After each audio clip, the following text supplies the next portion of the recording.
Let's crochet a bold, beautifully textured wildflower inspired by the Rocky Mountains, and build your stitch skills along the way.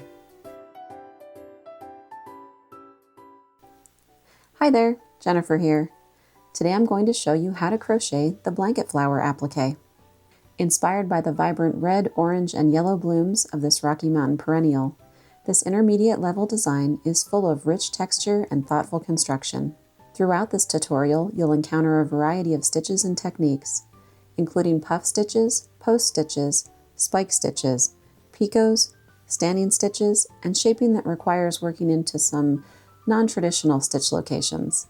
It's an engaging, skill-building project that results in a beautifully dimensional flower. I'll guide you step by step so you can confidently take on each new technique. The blanket flower is the first pattern in my wildflower series, where I'll be sharing more than 24 wildflowers native to the Rocky Mountain region of the western United States.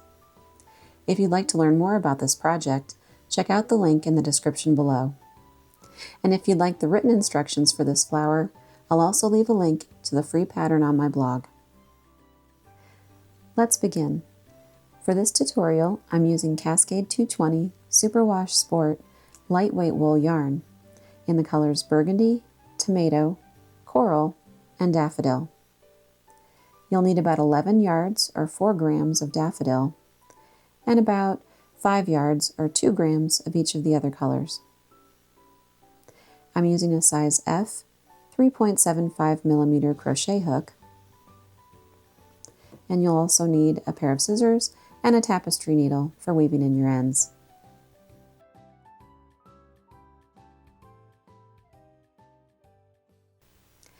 To begin round 1, go ahead and grab your burgundy and your crochet hook. We're going to start with a chain 4. So go ahead and make a slip knot and place it on your hook, and then chain 4.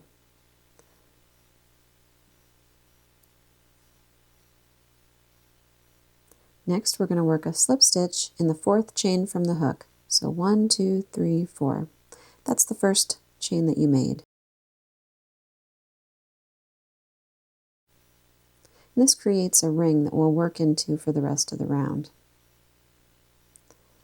Then next you're going to chain 3.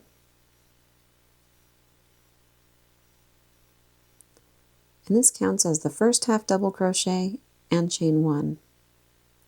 Next you're going to work a half double crochet into the center of that ring.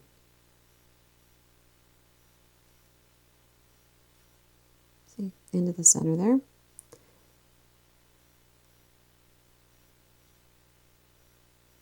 And then chain 1. So that's our first 2 half double crochet chain 1s. We're going to repeat that 10 more times working into the ring. So again, it's half double crochet into the ring, and then chain 1. And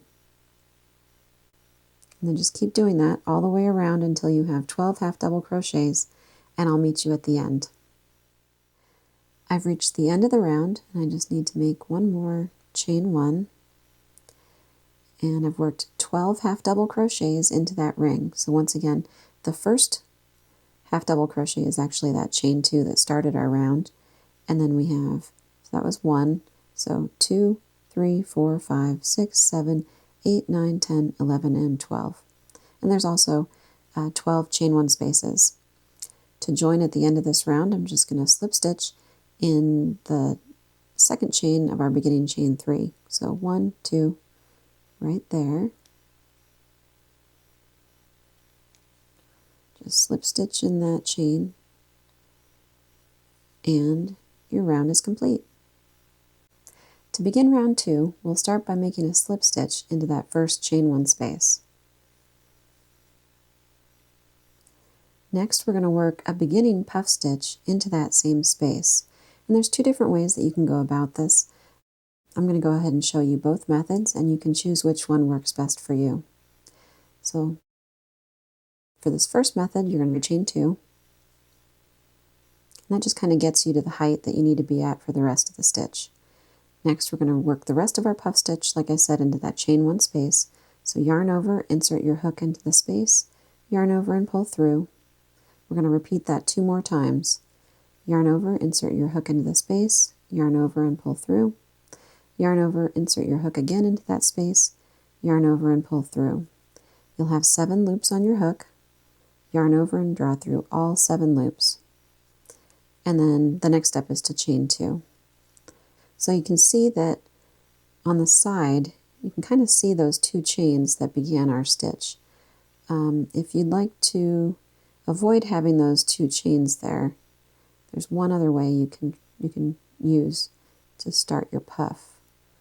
So I'm going to go ahead and undo that and show you this second method. And that's simply to draw your hook up to about a 1/4 inch height.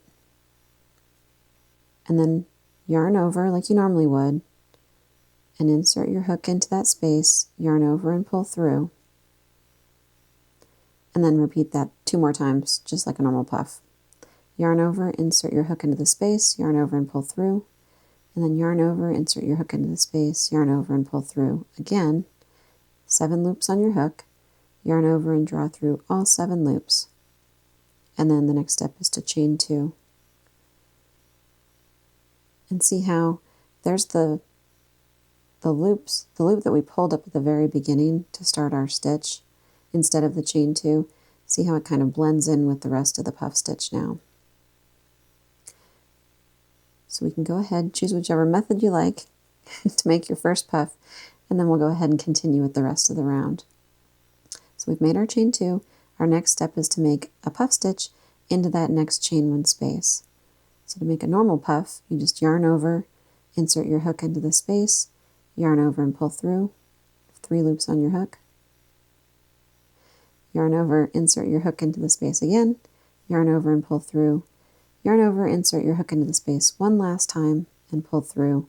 7 loops on your hook, yarn over and draw through all 7 loops to complete your puff stitch. And then chain 2. And you're going to work another puff stitch in the next chain 1 space. So I'll show you this one more time. Yarn over, insert your hook into the space, yarn over and pull through. Yarn over, insert your hook into the space again, yarn over and pull through. And then yarn over, insert your hook into the space 1 final time, yarn over and pull through. Then yarn over and pull through all 7 loops on your hook. And your puff is complete. And then chain 2 and continue making puff stitches separated by chain 2 spaces all the way around, and I'll meet you at the end. So I've reached the end of the round, and all I have left is to make a final chain 2, and then I'm going to join in the beginning puff stitch. The easiest place to join is actually the first chain in that first chain 2 that we made.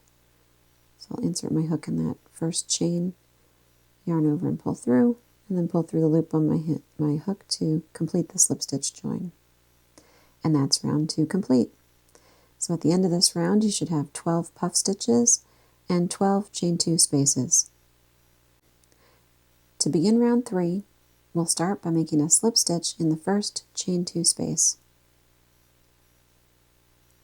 Next, chain 1, and we'll work a single crochet in that same chain 2 space. And then single crochet in the next chain 2 space as well. And in fact, you're going to single crochet in each chain 2 space all the way around. And you'll notice that this does something very interesting to our circle here. You can see it's starting to draw it all in like a little cup. So make a single crochet in each chain 2 space all the way around.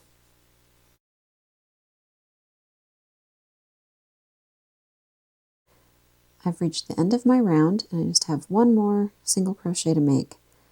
So I'm going to work a single crochet in that last chain 2 space,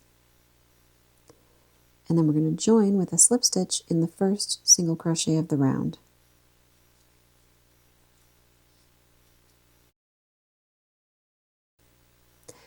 So you can see this round has turned our circle into kind of like a little padded button. There's all our single crochets here from the last round. It's kind of pulled everything together at the back. And this is now the front and what will be the center of our flower.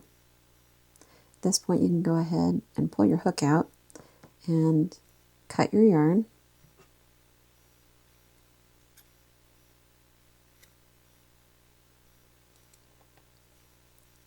Pull your yarn, your tail end there, through the loop and cinch it up to fasten it off. And that's round 3 complete. To begin round 4, go ahead and grab your tomato red yarn. We're going to be starting with a front post treble crochet join. So make a slip knot and place it on your hook. And in this round we're going to be working in the top of the post of the puff stitch. So here's our little puff ball. And we're going to be working around the post at the top of the stitch. So again, inserting your hook from front to back to front around the post at the top of that puff. So to make our front post treble crochet, yarn over 2 times. I like to hold it with my thumb so that those loops don't unspool. And then insert your hook from front to back to front around the post of that puff, of any puff in the round actually. You can choose whichever one you want. Yarn over and draw the yarn around the post. Then yarn over and draw through 2 loops on your hook. Yarn over and draw through 2 more loops. And finally, yarn over and draw through the last 2 loops. And there's your completed front post treble crochet join. For the next step, we're going to be working into the side of the stitch. Since I'm a right-handed crocheter, I'm going to be working into the left side of the stitch. If you're left-handed, you'll be working into the right side of the stitch. And we're going to be working into, I found it was best to make this next stitch into what is like the top of that middle part of the stitch, and then the front as well. So we'll be working in here, and then, oops, into there, like that.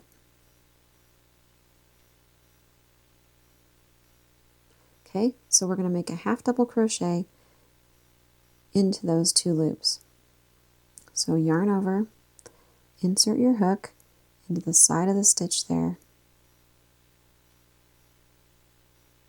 into that one, so like so. Yarn over and draw through those 2 loops, then yarn over and draw through all 3 loops on your hook to complete that half double crochet. See, and so it's like into the side of the stitch. Next, we're going to work a double crochet into the front 2 loops at the bottom of the stitch, at the bottom of that treble crochet. So yarn over, insert your hook in that leg, and see if I can grab it really easily, and that leg. Kind of have to fiddle a little to get it in there. Yarn over and draw through those 2 legs, yarn over and draw through 2 loops on your hook, and then yarn over and draw through 2 more loops on your hook. And that completes what is going to be like a little triangle petal there. Next, you'll chain 1, and we'll repeat that, working around the post at the top of the next puff stitch. So I'll do it a little bit quicker this time. Yarn over 2 times, so insert my hook from front to back to front, yarn over, draw the yarn around the post at the top of the puff stitch, yarn over, draw through 2 loops on my hook, yarn over, pull through the next 2 loops, and then yarn over and pull through the final 2 loops to complete the front post treble crochet. Next, I'm going to work a half double crochet into the side of the front post treble crochet I just made. So yarn over and insert my hook into those 2 loops at the front and side of the stitch, yarn over and draw through, then yarn over and draw through 3 loops on my hook to complete the half double crochet. Next I'm going to work a double crochet in the front 2 loops at the bottom of the front post treble crochet. Yarn over and draw through those 2 loops, yarn over and draw through 2 loops on my hook, and yarn over and draw through the last 2 loops on my hook to complete that double crochet. And that completes our second little triangle petal here. You'll chain 1 and then work another one of these around the post at the top of each puff stitch all the way around, separated by a chain, of course. So you'll work all those steps around the next puff stitch, chain 1, and continue that all the way around till you get to the end, and then I'll meet you there. I've reached the end of the round, and I just have one more chain 1 to make. Then finally, I just have to join with a slip stitch in that first front post treble crochet that we made.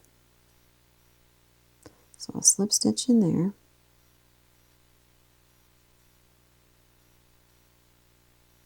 And then you can go ahead and fasten off. So I'll take out my hook and cut my yarn, pull it through that loop to fasten it off. And your round 4 is complete. At the end of this round, you should have 12 half double crochets, 12 double crochets, 12 front post treble crochets, and 12 chain 1 spaces. To begin round 5, go ahead and grab your coral colored yarn. We're going to start with a double crochet join. So make a slip knot and place it on your hook. We're going to join our yarn in any front post treble crochet. So just pick one here, yarn over, insert your hook into that front post treble crochet, yarn over and pull through, then yarn over and pull through 2 loops on your hook, and yarn over and pull through 2 more loops on your hook. And that completes the double crochet join. Next, you're going to double crochet in the next stitch. Double crochet in the next stitch, double crochet in the next chain space. And then you'll just continue working a double crochet in each stitch and chain space all the way around, and I'll meet you at the end.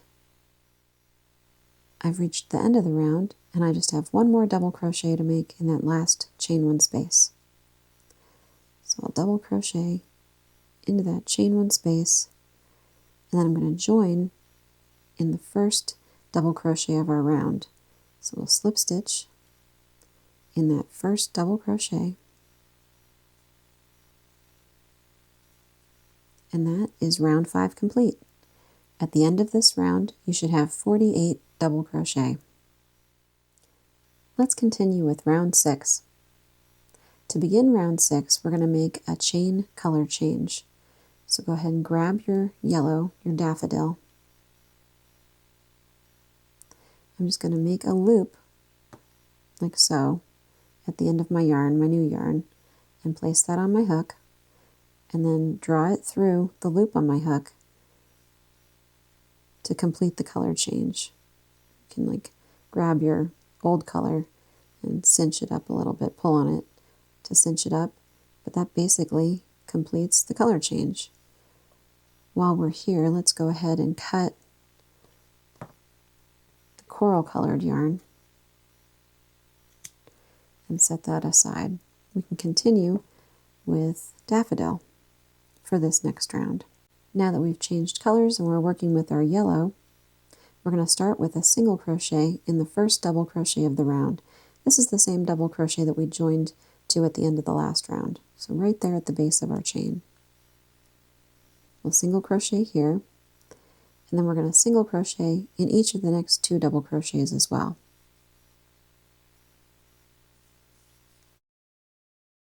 So we have 3 single crochets so far, and now we're going to work a spike single crochet into the space 2 rounds below. So right there, between those 2 triangles we made. To make a spike single crochet, you're going to insert your hook into that space, and then you're going to yarn over with the yellow there and pull it through, and then gently pull it up to the height of your current row, and then yarn over and draw through both loops on your hook.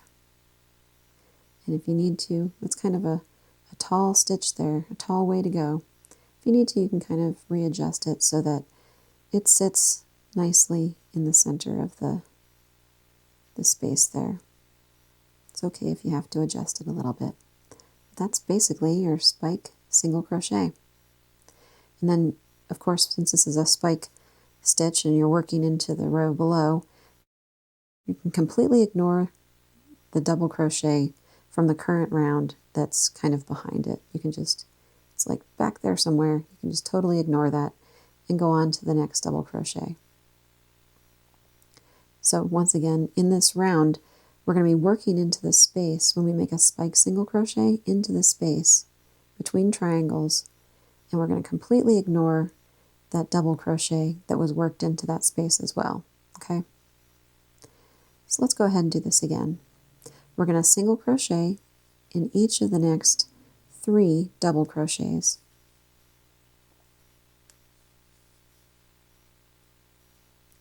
And then we're going to work a spike single crochet into that space 2 rounds below.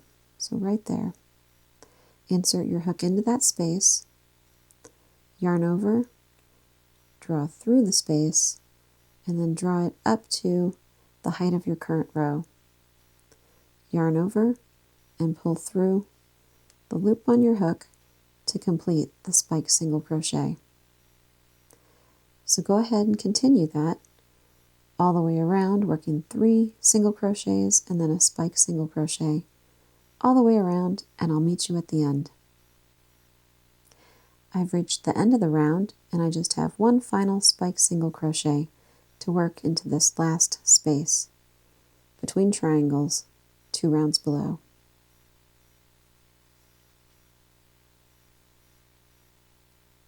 It's my last spike single crochet complete.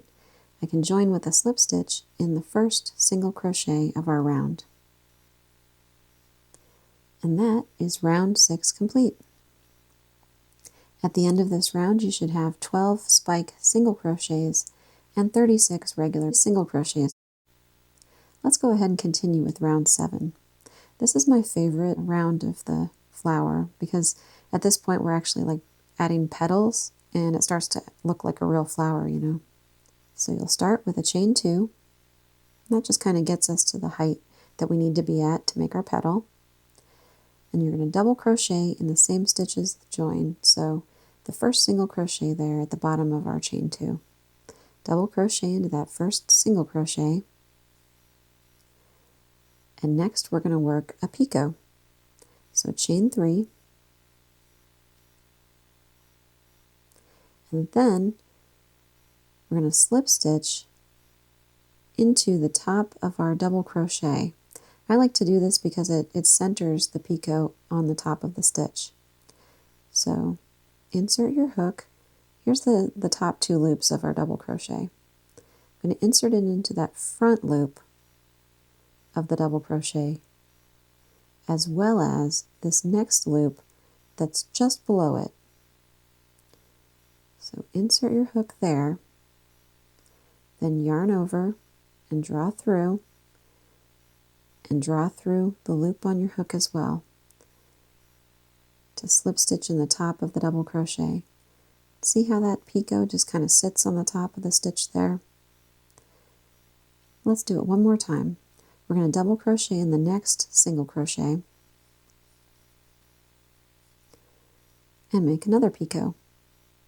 So chain 3 and then insert your hook in the front loop of the double crochet you just made, as well as the loop that's at the front there right below it.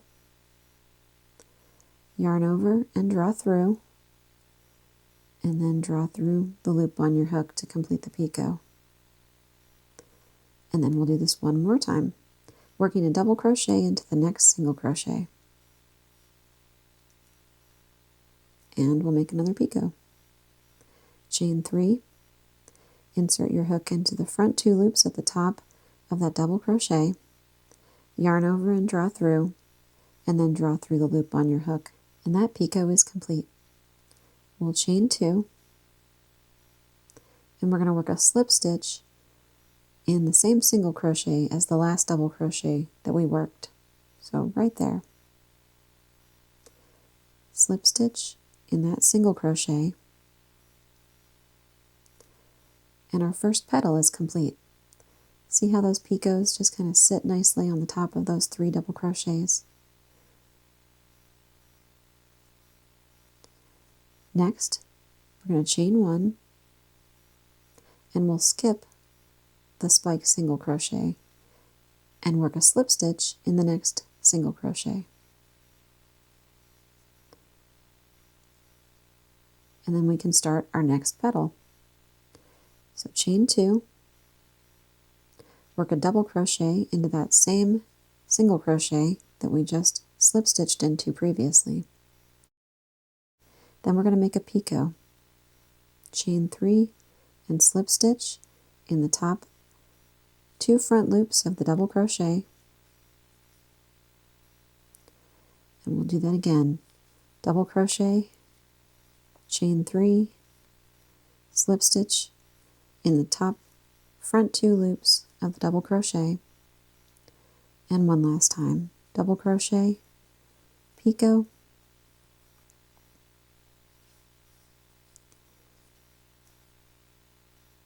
and then chain 2, and we're going to slip stitch in the same single crochet as the last double crochet we made, and that's our second petal complete.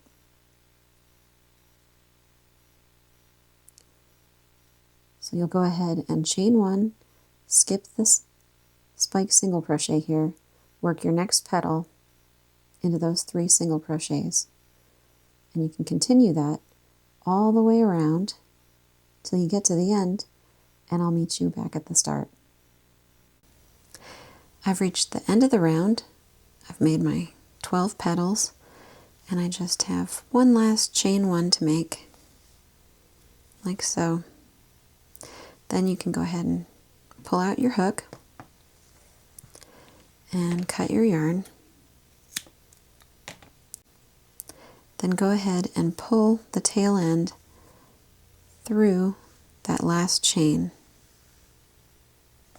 We're going to make an invisible join here.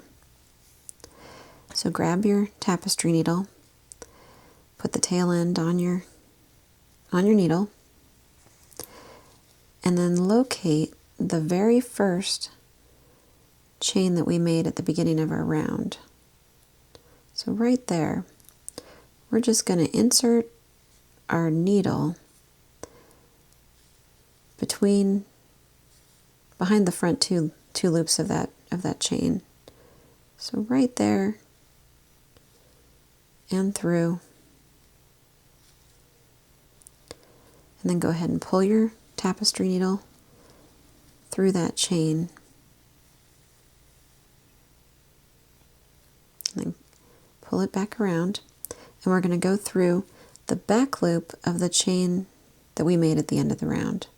So right there, go ahead and pull that through, and then you can kind of cinch this up just a little bit. You don't want to pull anything too tight there, but just enough so that so all you really see is that chain at the end of our round. And then you can just weave in your end as normal. I'll just go through here and here. I like to just weave it up and down through some stitches. But what you can really do to lock it, let me go through one more. I'll I'll show you what I like to do to lock it in. Make sure it's extra secure. So see these stitches at the back? These are the single crochet stitches. I'm just going to go through each of these like so. And then I'm going to skip this first leg right here, that first strand, and insert my needle back through the same stitches I just came through, going the other way. And because I skipped that first strand, it kind of locks it in place. So see, when I pull it, you can't pull it out. That'll secure it just enough so that I don't have to ever worry about it coming undone. And then I'm going to just trim my yarn. I'll have to weave in that last one too. But other than that, my blanket flower applique is complete. And that's how you crochet the blanket flower applique. I hope you enjoyed working through all of the textures and techniques in this design. You've just practiced puff stitches, post stitches, spike stitches, and dimensional shaping, all in one project. Beautiful work. If you'd like the written instructions, you can find the free pattern on my blog. I've linked it in the description below. This flower is the first in my Wildflower series, so be sure to subscribe if you'd like to follow along as I share more native Rocky Mountain designs. Thank you so much for crocheting with me today, and I'll see you in the next tutorial. Thanks for watching. Be sure to subscribe for more crochet techniques, tips, and tutorials, and check out the links in the video notes for more ways to find me and my patterns.